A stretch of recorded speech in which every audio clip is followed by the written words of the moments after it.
Welcome to another Founder Wisdom podcast with Minhal Zaidi. Minhal is founder at Dynamic Outdoors, so he's creating B2B to outdoor leadership programs. He's into team offsites, treks and expeditions, and experiential travel. So, Minhal, glad to have you on. Tell us a bit more about yourself and what you're up to nowadays. Sure. Thanks, Charles. My name is Minhal Zaidi. I have worked into corporates for almost 14 years.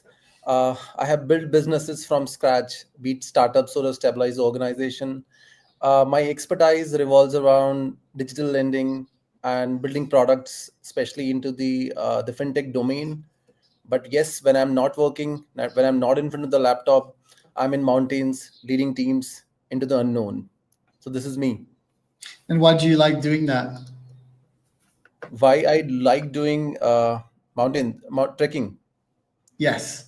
Oh, lovely. That's a wonderful question.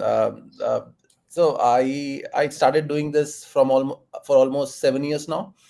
Uh, when I realized being into outdoors, taking out people, going and checking out with people, meeting teams there. So it's in itself, it's a good transformation for every individual. So you yourself get to know more about yourself. You get to know more about your strength. You get to know all those things which is typically not there when you are in a comfort zone. So embracing the discomfort and pushing away the comfort zone was always one reason why I always push myself to go out in the real outdoors. Right. And I guess stress management as well. I mean, you were in corporate world for some time, but now that you're a founder, I guess you must be fully feeling the stress of running a company, right? Absolutely. So I would rather say in a different mindset, stress or burnout. These are all things which outdoors made me resilient. Right. Well, when I go for expedition or backpacking, something like in a high altitude trek, wherein um, you know uh, giving up is not an option or burnout is not an option. So the only thing which you have to do is just move, keep moving, keep give that endurance game.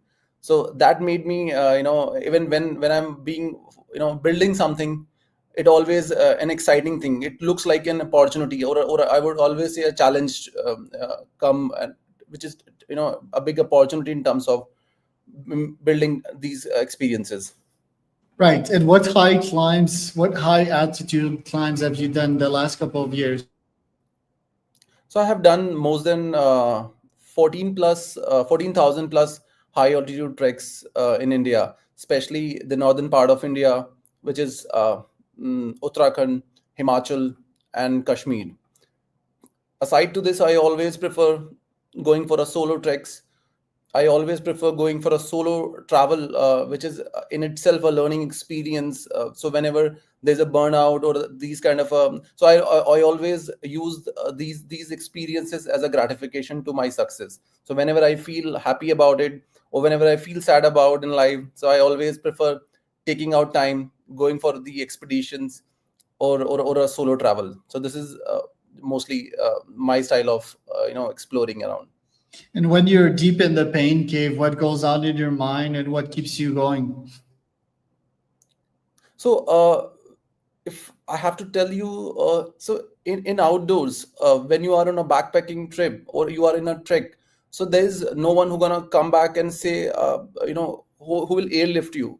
So ultimately, it's you who have to take care of yourself, who have to be prepared for it. So when you are in pain, when you are in, when your body is giving up, so it's about giving that realization to your mind. It just you have consumed 30% of yourself, so there's a lot which you can so it's just the giving a positive signal to your mind, and then you keep moving on, and that's how the growth, that's how the you ultimately make out to the next destination or to the next campsite.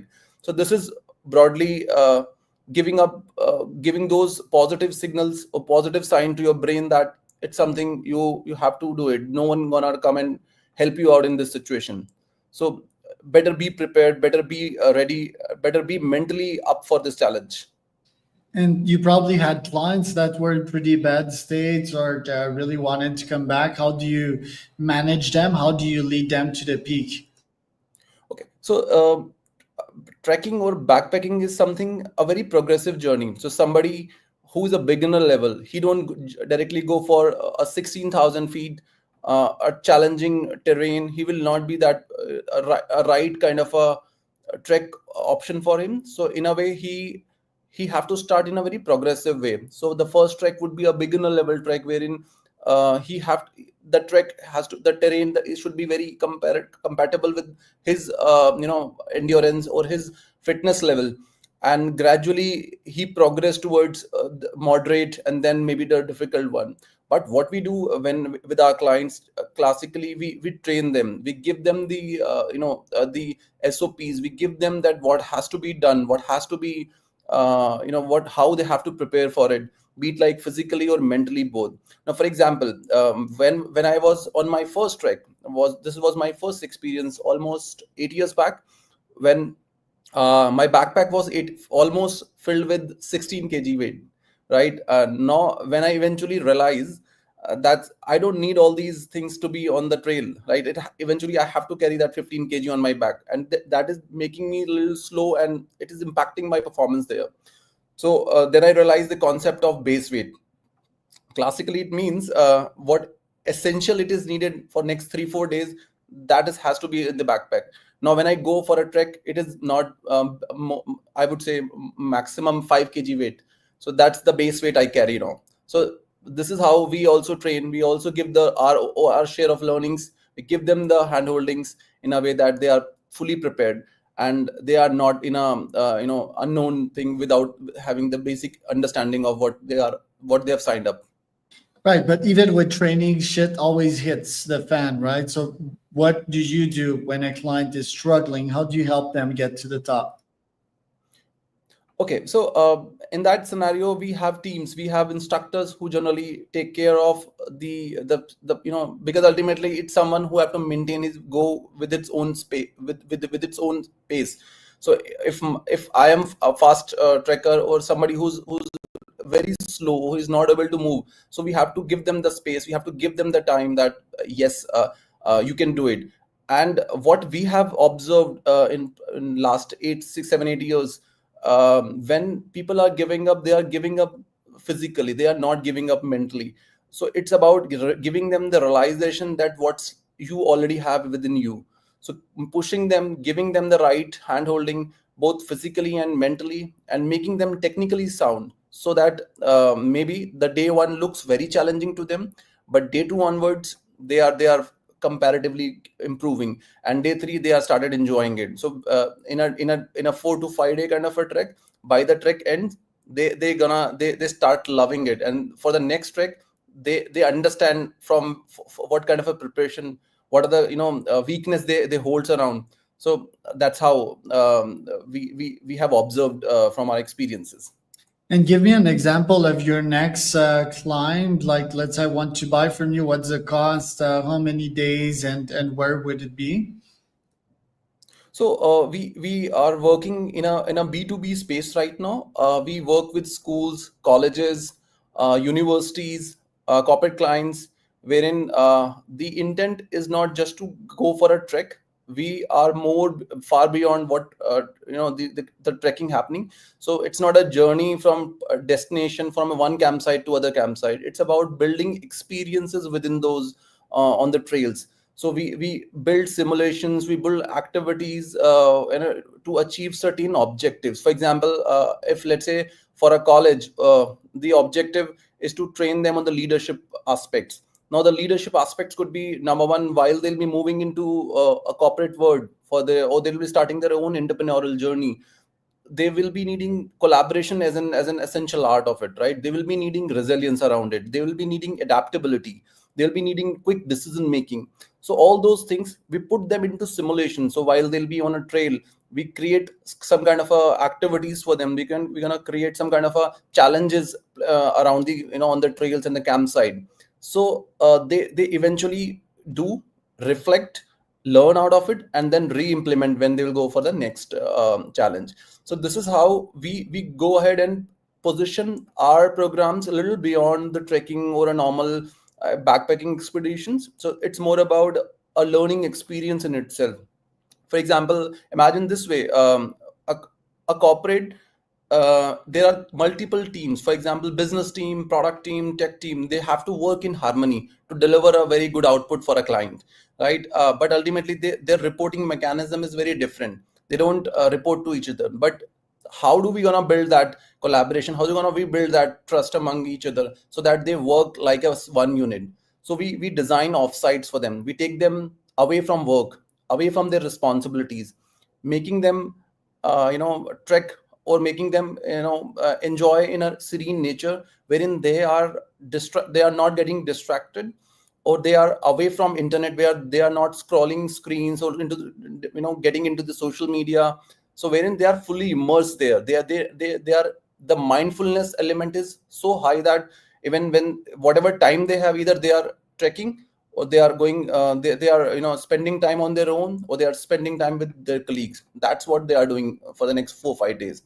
Imagine while they are coming out from that expedition or from that leadership program, eventually the collaboration, the trust factor, the team bonding within them is absolutely very different. It's a complete transformation, which the problem statement we were working for. Right. And to come back to the question, it's probably 1 week and it's about 1 to 2,000 USD per person. Yes, absolutely. So it ranges from in a similar range, but it depends on some of the individual, some of the clients, how they want to design it. Let's say they want to design for a 4 day program, or they want to make it a 5 day program. But we essentially suggest, we recommend that it should be minimum 4 days in the mountains, because day one is all about acclimatizing, then going ahead and as I said, day one it's look challenging, day two you start adopting yourself, and then day three you started enjoying it, and then doing a summit, coming back and doing a very quick celebration ceremony around it, so that Right. you go. Yeah. Yeah, very good. And last but not least, Minhal, you have a son, right? I think you brought him on some expeditions. What would you tell him on how to navigate this world nowadays and to be happy and to be successful? So I have a son who is 6.5 year old. He did two high altitude treks with me. First trek he did when he was around 5 year. So I took him in the outdoors, wherein I taught something which is very very essential these days. So like he helped me in collecting plastic on the trail, from the trails. He educated people that why are you throwing garbage on somewhere, something which is not decomposed. It's not, it will take 800 years to decompose, right? So that's where making him educate. Now while he's back to home, he's ensuring that everything should be in proper place. He is not spilling things around. So yes, spending time in nature, going out, socializing, this is what he have learned from his trekking, because he never did that. It's his first experience. But yes, this was a great learning in terms of making him a very sustainable or environmental stewardship. So that was one key learning which he did. Right. Well, thank you so much for being on Minhal today. Where can people find out more information about you?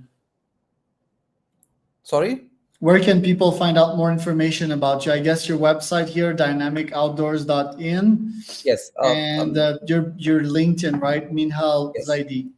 Yes. My LinkedIn, Minhal Zaidi, and I also have a LinkedIn page with the name of Dynamic Outdoors. So yes, I'll be looking forward if any questions or any queries around, or somebody need any help, any assistance around trekking in Himalayas, especially the northern part of the country. Cool. So that was Minhal and Charles.